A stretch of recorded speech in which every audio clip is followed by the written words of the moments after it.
दोस्तों, नेपाल इस वक्त जबरदस्त सियासी भूचाल नेपाल में देखने को मिल रहा है, क्योंकि देश के पूर्व प्रधानमंत्री केपी शर्मा ओली को अचानक से गिरफ्तार कर लिया गया है। और ये गिरफ्तारी किसी छोटे मामले में नहीं बल्कि 2025 में हुए उस बड़े जेनजी आंदोलन से जुड़ी हुई है जिसने पूरे देश की राजनीति को हिला कर रख दिया। नमस्कार, मेरा नाम है लक्ष्मी।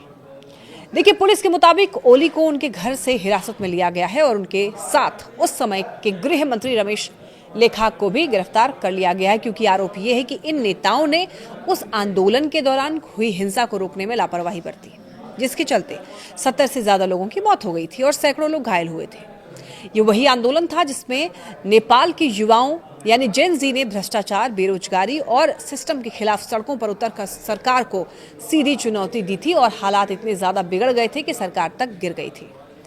सबसे बड़ी बात यह है कि ओली की गिरफ्तारी ऐसे समय पर हुई जब देश में सत्ता बदल चुकी है और एक दिन पहले ही बालिन शाह ने प्रधानमंत्री पद की शपथ ली, जो खुद उसी युवा आंदोलन की लहर पर सवार होकर सत्ता तक पहुंचे। बालिन शाह, जो पहले एक रैपर और फिर काठमांडू के मेयर रहे, अब नेपाल की राजनीति में एक नए युग की शुरुआत का चेहरा बन चुके हैं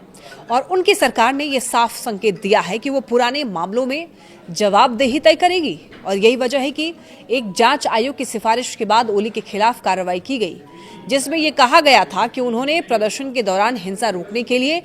जरूरी कदम नहीं उठाए। और इस पूरी घटनाक्रम को सिर्फ एक गिरफ्तारी के रूप में नहीं देखा जा रहा है, बल्कि इसे नेपाल की राजनीति में एक बड़े बदलाव के संकेत के तौर पर भी समझा जा रहा है, जहां पहली बार युवाओं का दबाव इतना ज्यादा मजबूत हुआ कि उसने सत्ता तक बदल दी और अब उसी आंदोलन के आधार पर पुराने नेताओं से जवाब मांगा जा रहा है। हालांकि ओली ने इस गिरफ्तारी को राजनीतिक बदले की कार्रवाई बताया है और ये कहा है कि वो कानूनी लड़ाई लड़ेंगे,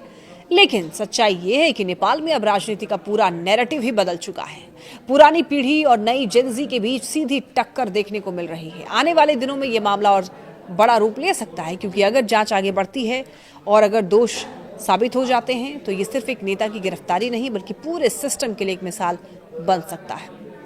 तो कुल मिलाकर नेपाल में जो कुछ हो रहा है वो ये दिखाता है कि जब युवा सड़क पर उतरते हैं तो सिर्फ सरकार नहीं बदलती बल्कि पूरी राजनीति की दिशा बदल जाती है।